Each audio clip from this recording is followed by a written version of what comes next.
Watch this.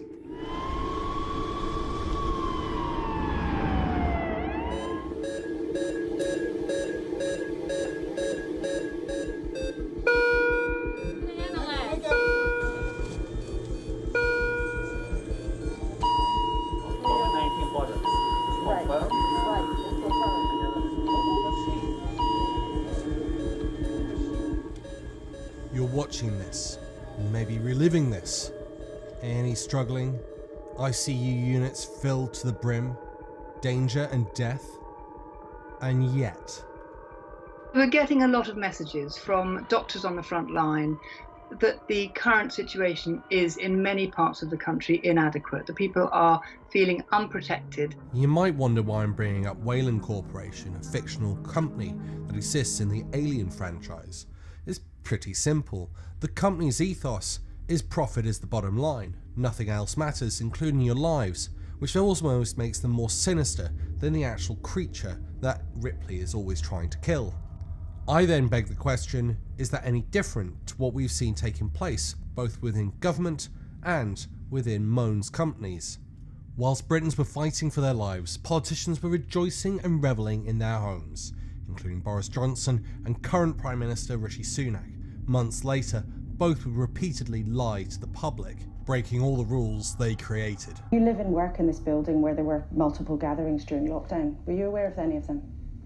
No, I wasn't. No, Mr. Speaker, I did not attend any parties. For the record, Chancellor, you knew of nothing of any of these gatherings, even one that happened outside that window. People think I'm standing out here looking outside that window. I spent half my time in the Treasury as well.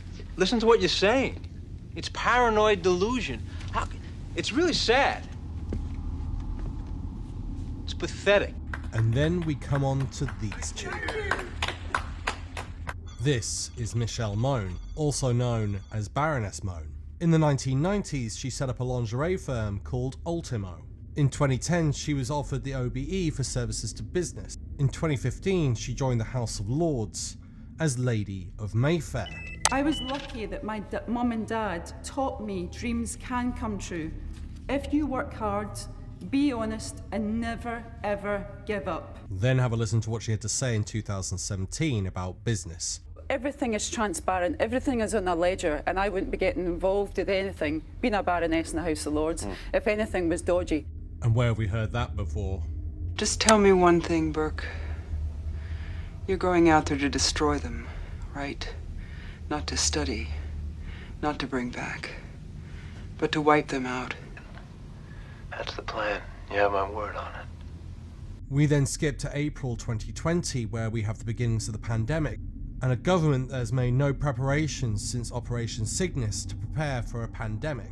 We acknowledge the challenges, of course we do. We face them every day, and we are doing everything in our power to get that PPE to the front line. The problem is there's limited amounts of PPE because the government couldn't be bothered to prepare properly for a pandemic. Stock is either out of date or not usable for a SARS pandemic. And because there was a lack of equipment, they created avenues in which to get equipment in rapidly, including high priority lanes. And if you got access to the high priority lane, you were more likely to get a contract.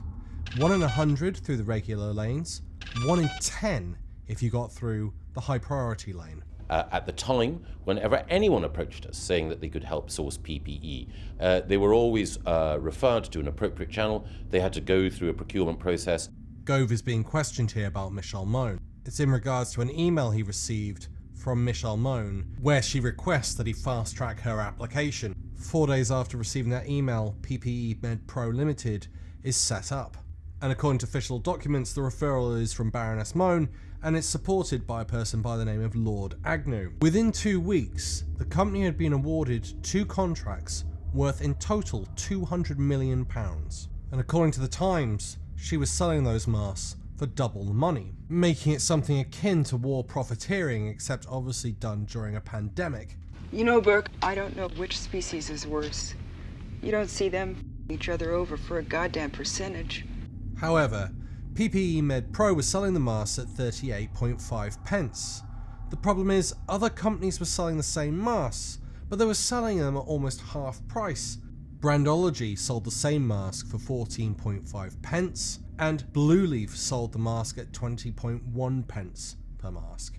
It gets worse. Have a listen to this from 2020 about medical gowns. BBC News understands that millions of medical gowns bought for the NHS in June for £122 million have never been used. The gowns were ordered from a supplier which had set up just a month earlier. The company said it supplied the equipment fully in accordance with the agreed contract. Baroness Mone's lawyers said that Baroness Mone had no role or function in the PPE MedPro, nor in the process by which contracts were awarded to PPE MedPro. Yet, as we know from the leaks and what we just heard from Michael Gove, she was actually meeting with members of Parliament, or at least contacting them, in order to get them to fast-track that company. But it gets worse. Where does that money go? According to the leaks, the money was transferred out of the UK and into offshore secret accounts, which obviously means it can't be taxed and it's hidden away. And the beneficiaries? Her husband and her kids. This money was paid back to the family through a combination of companies and trusts, totaling somewhere in the region of about £29 million. And in 21, she posted a series of messages saying, "Business isn't easy, but it is rewarding." And later that year, she also said, "I worked hard to get here and it's paid off." So I made a decision and it was wrong. It was a bad call, Ripley. It was a bad call. Bad call? Right. These people are dead, Burke! Don't you have any idea what you've done here? Well, I'm gonna make sure that they nail you right to the wall for this. You're not gonna sleaze your way out of this one. Right to the wall.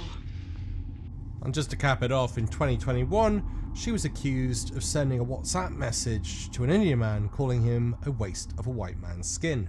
Yet nothing's happened to her in the Tory party. All this motion to the House today is asking for is transparency. What have you got to hide? Quite a lot by the looks of things. Despite everything that I've told you, she's been kept in the House of Lords up until December 2022.